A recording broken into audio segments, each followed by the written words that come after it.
Bom dia, meu nome é Matias Maldonado.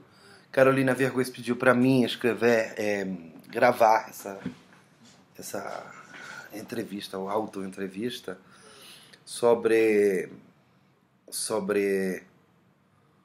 uma peça que eu escrevi que é técnica mista. Vou falar em português, porém não é a minha língua materna. Eu escrevo e falo em espanhol. Português é uma língua que eu posso falar, mas não é a minha língua, então às vezes pode ser que tem alguns erros ou tem algumas ideias que são difíceis de expressar uma língua diferente à minha. Então eu peço desculpas. Também que a luz não é muito boa, é meio tarde aqui, pau do sol, mas eu acho que dá pra ver, né? Bom, Técnica Mista é uma peça que eu escrevi ao longo de vários anos. Pode parecer uma peça simples, uma peça de alguma maneira fácil. Não é que eu quero dizer que é difícil, que é uma peça boa ou não, sei lá. Já é um problema de. É um outro problema saber se é ou não é. Mas foi uma peça que eu precisei de bastante tempo para escrever. Para escrever na versão atual. Teve várias versões. Isso daqui deve ter. Será a quinta versão, sexta versão? E demorei esse tempo todo porque eu precisava me afastar bastante do modelo original, do acontecimento real. Porque é uma peça escrita a partir de um acontecimento real. Meu trabalho como dramaturgo tem muita relação com o teatro documentário, com um teatro que parte de eventos, de acontecimentos reais da história da Colômbia. E a história da Colômbia sempre é a história da guerra, que é um país que continua estando em guerra, mesmo que a gente acha que não, e fez o processo de paz com as Farc, o processo de paz com os traficantes. A guerra é uma situação permanente na Colômbia.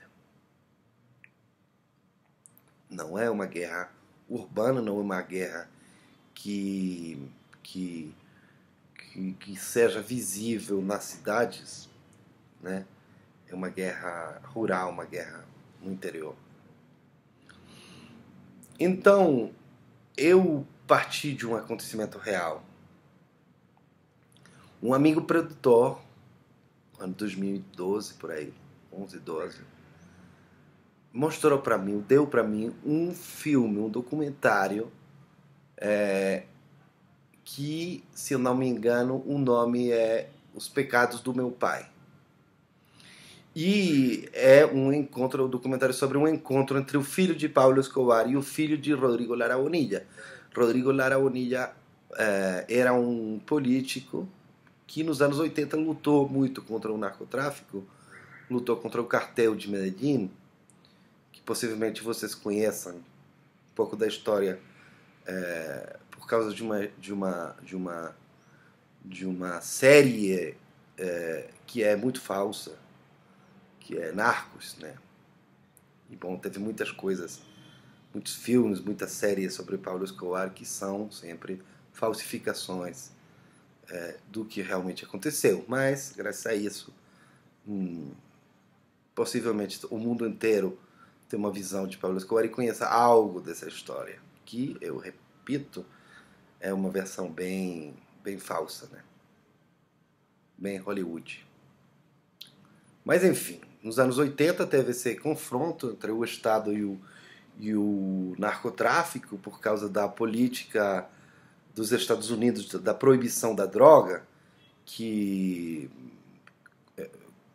teve como consequência principal a morte de milhares de pessoas aqui por causa das receitas, né, enormes que produzia proibir a droga. A droga é consumida, seja legal ou seja ilegal. os estragos, os danos da droga são iguais se é legal ou ilegal, mas o negócio é muito melhor se é ilegal. E por isso aqui a gente pagou, continua pagando as consequências da avidez de uns banqueiros, de uns políticos, de uns policiais que se beneficiam com a guerra, se beneficiam com a proibição da droga. Nos anos 80 teve confronto entre o Estado da Colômbia e o narcotráfico. O Estado da Colômbia tinha que obedecer, porque a gente aqui é uma colônia dos Estados Unidos, teve que obedecer as regras, né, as leis da proibição da droga. Então teve essa guerra contra Pablo Escobar e contra o cartel de Medellín. E um ministro que lutou contra Pablo Escobar foi Rodrigo Lara Bonilla. Os narcotraficantes, Pablo Escobar e companhia, mataram ele no ano 84. Muitos anos depois, nesse documentário que estou falando,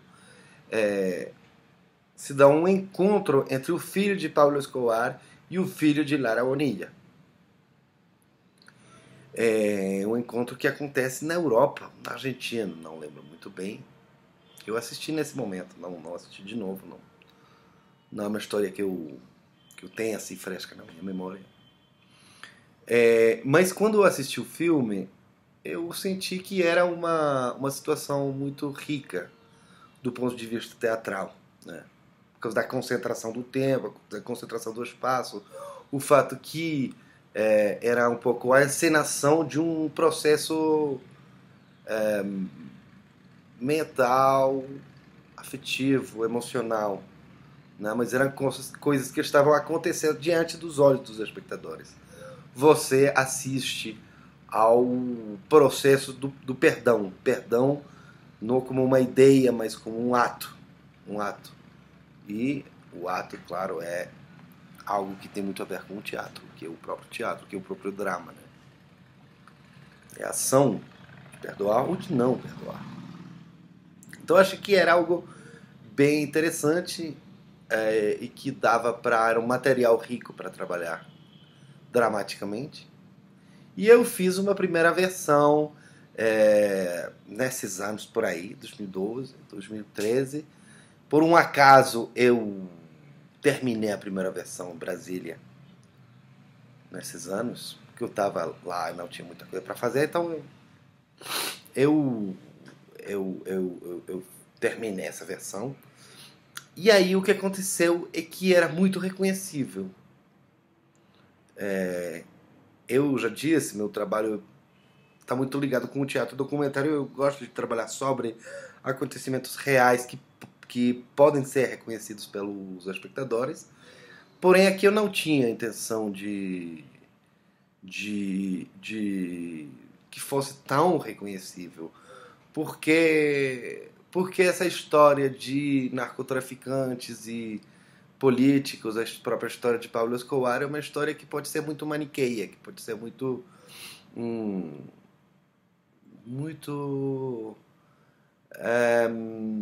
polêmica do ponto de vista moral, ou seja, que já existem umas posições morais sobre os personagens, sobre os acontecimentos. E Pablo Escobar foi o grande vilão dos anos 80, foi o responsável de milhares de mortos, etc. Enquanto que os políticos que lutaram contra ele são mártires, né? E eu não me interessava muito por essa visão, porque eu não queria que refletir sobre o confronto entre os bons e os maus, né? Acho que essa é uma visão da história que só produz mais guerra e mais morte, né? Uma simplificação. Então, eu demorei esse tempo todo porque eu queria justamente me afastar do modelo real. Então, teve várias versões. E ao longo dessas versões, o que ia acontecendo era um afastamento dos personagens reais. E finalmente o que aconteceu, que eu acabei decidindo, que o pai do vilão, o pai do assassino, não era um traficante e o outro um político, mas que tinha muito mais a ver com uma luta ideológica, uma luta política, que era a luta armada, né? Que os dois, os pais do um e do outro, fizeram parte desses movimentos, né, que no momento dado acharam que a luta armada era a solução para os problemas do povo, né, e que acabou se manifestando não como uma solução, mas como um problema também, o agravamento do problema. Fico aqui para ver se melhora a luz, né? Estou vendo que a luz não está muito boa. Então, por isso que demorei um tempo. Foi o tempo da ficção aparecer, o tempo de pensar nos personagens mais em função do que eu precisava, do que eu queria dizer, ou do que eles precisavam dizer, mais do que a realidade, né? Bom, primeira pergunta, quanto que eu demorei? Sobre o quê? Eu acho que o que me interessou nesse momento era uma coisa que fazia parte do momento que eu estava escrevendo, que era basicamente o processo de paz com a guerrilha das Farc, que é uma das guerrilhas mais velhas da América Latina, a guerrilha mais antiga da Colômbia, que estava fazendo um processo de paz contra com olha só, inconsciente, né? Com as Farc, o governo e as Farc. E aí o tema tinha uns temas que começam a aparecer, né? E que o povo começa a falar o tempo todo, a imprensa começa a falar, os artistas começamos a falar, que o tema do perdão e o tema da memória histórica, de saber o que aconteceu. Eu tinha escrito uma peça chamada El Deber de Fenster, que era sobre um massacre horrível que aconteceu nos anos 90 também, 89, 90, 91. Um massacre paramilitar. E aí era um exercício de memória histórica, de escrever a partir de documentos reais para saber o que aconteceu. Era uma peça que eu escrevi com acompanhamento do grupo de memória histórica, como uma comissão, que é uma comissão do Estado de entender e estudar o que aconteceu e tentar construir uma versão, uma verdade histórica, que era uma verdade que pudesse compreender a versão de um bando e a versão de outro. Mas aí já nessa peça eu comecei a sentir que a questão da verdade é uma questão do ponto de vista, né? A história, já sabemos, o próprio Benjamin que falou, né? Uma narração. Uma narração é um relato, é um discurso. E a construção dessa verdade é também uma batalha a mais. Tem a batalha, né, com as armas, com os tiros, com os mortos, mas tem também a batalha pela história, a batalha pela definir qual é a versão oficial do que aconteceu, pela construção de uma história oficial. E já em Tecnicamista é um pouco essa a batalha que está se dando, a batalha pela construção da história, a batalha pela construção da verdade. É o direito a ser escutado, né? O direito a que a minha história, mesmo se eu fui o assassino ou o filho do assassino, eu quero ser escutado, quero ser incluído. A Colômbia, né, e todos os países da América Latina foram repúblicas criadas a partir da luta de umas guerrilhas, as guerrilhas de Bolívar, né? A independência foi uma guerra de guerrilhas. Então esses guerrilheiros que eram Simão Bolívar e companhia foram os vilões do século XIX para os espanhóis, depois viraram heróis, né? Qual a diferença entre o herói e o vilão? É uma diferença de ponto de vista, unicamente, de quem narra, de quem conta essa história, quem ganha, né? A história é a voz dos vencedores, já sabemos. Então o que eu queria era refletir um pouco sobre isso, sobre o direito que temos todos nós de contar a nossa versão. Merda, a luz está ficando cada momento pior. Como é que a gente faz? Merda. Bom.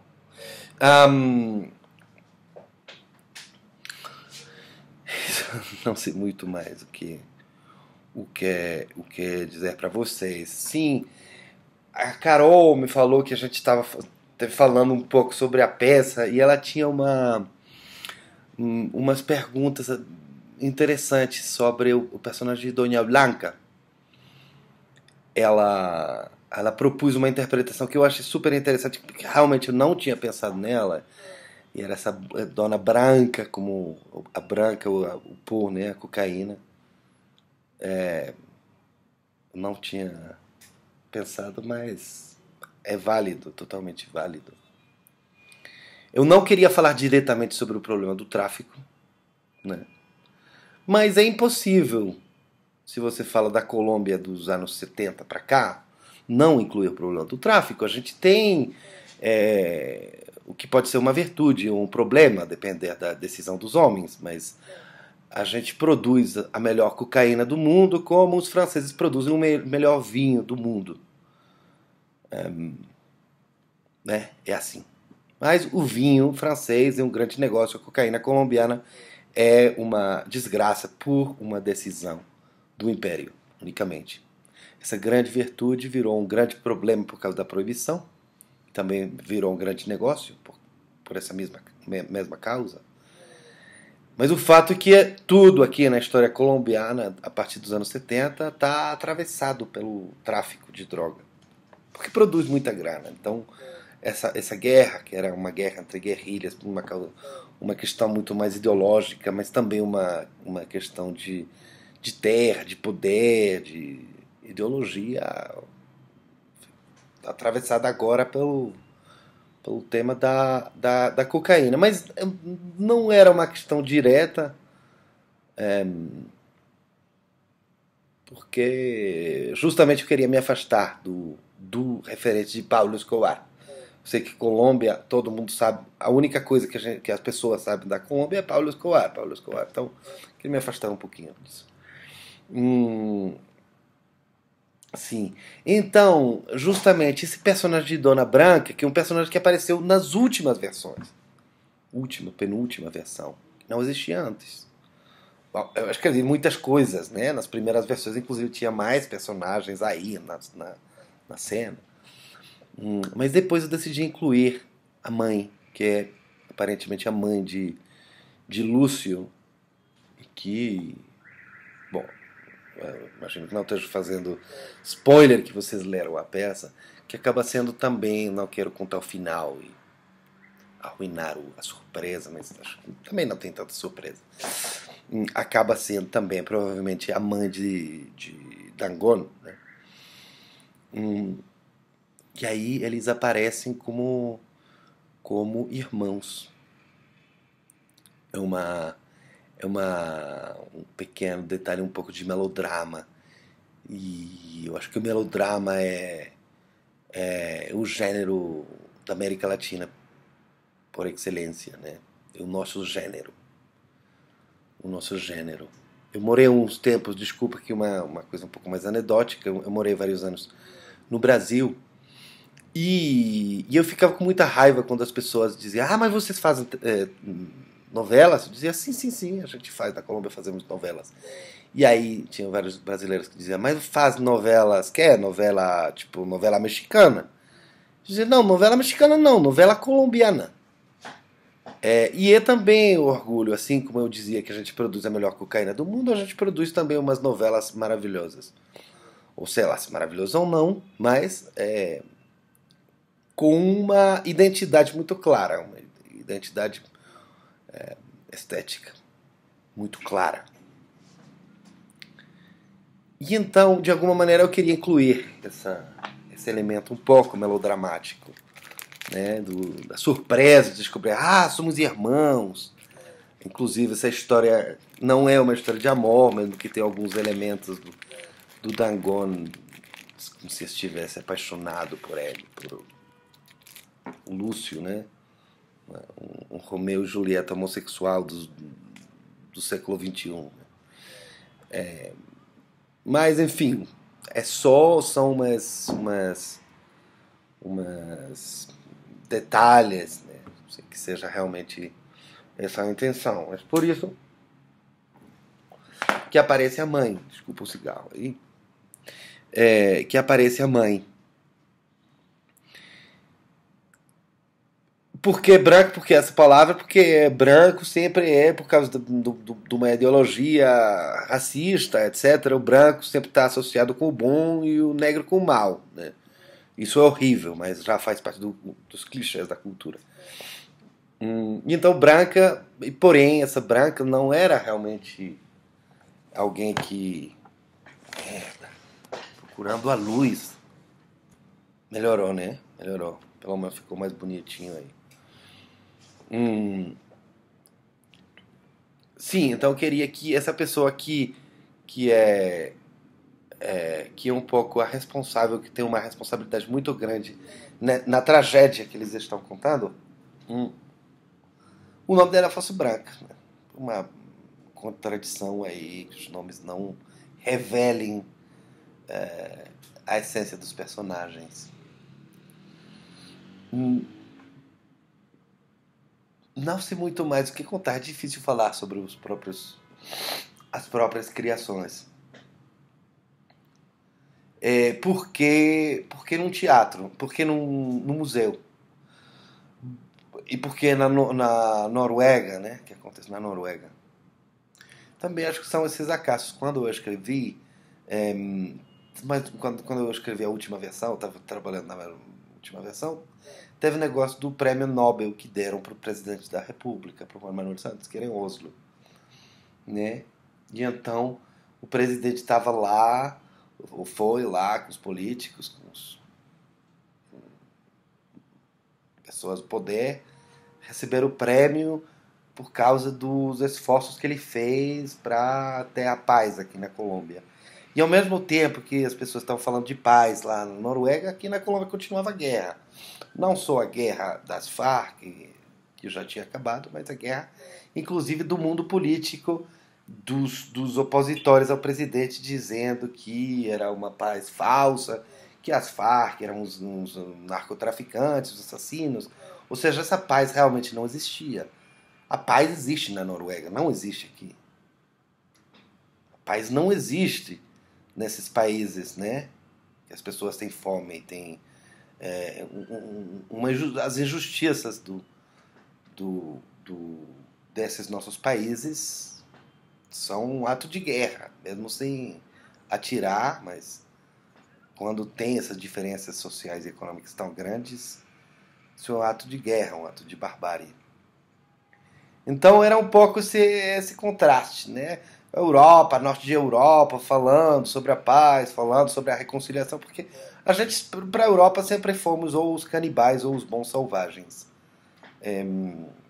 E nesse caso eram muitos os bons selvagens. Nesses índios aí que fizeram a guerra, mas que agora estão fazendo a paz e viramos exóticos, viramos interessantes, né? Para os europeus. Mas ao mesmo tempo está acontecendo a guerra num outro país. Então esse que é um lugar aparentemente da reconciliação, mas é uma reconciliação mais formal, mais plástica, mais de fotografia, né? A foto das pessoas que se dão a mão e celebram que agora não vão se matar. E por isso que eu decidi situar a peça aí. Tem vários lugares na peça, mesmo que tudo aconteça no museu em Oslo, sei lá, qualquer cidade da Europa. Estão falando de umas coisas da Colômbia e estão assistindo uma instalação artística cujo nome é O Cerco de Sarajevo, Sarajevo sitiado. Ou seja, sobre a guerra de Sarajevo, uma guerra da Europa também. Eu acho que é a Susan Sontag que diz como o século XX começa e termina em Sarajevo, né? Começa com a Primeira Guerra Mundial, com a morte de Francisco Fernando em Sarajevo, e termina com a Guerra de Sarajevo. Também de lembrar que a guerra não é uma invenção daqui. Então eram esses vários lugares. Porque a questão também não é só falar da guerra, ou da dor, do perdão, né? Da memória histórica, mas também de falar das maneiras que a gente, os artistas, representamos a guerra. E por isso que é no museu, porque o que me interessa também é a minha posição, a nossa posição diante desses acontecimentos. Qual é a posição do artista? É a da denúncia, ou seja, o que a gente tem que fazer? Tem que lembrar, tem que apagar. Às vezes é até melhor apagar. O perdão está ligado ao ato de apagar. Porém, para perdoar é importante lembrar primeiro. E tem várias maneiras de lembrar. Ou seja, lembrar é matar ao outro. É o ato de vingança elemental, que é um ato de memória histórica, né? A vingança. Mas também há outras maneiras, né? Então, me interessava um pouco a posição minha ou da arte diante da guerra. Sim, a arte serve para algo, né? Sabemos que não, sei lá para que serve. Mas, enfim, era também uma hipótese. A arte pode servir para algo. Pode servir aqui, nesse caso, um pouco para tentar uma reconciliação. Agora, o negócio da reconciliação também é difícil, porque eu acho que o que acontece na peça é que a reconciliação real aqui é impossível.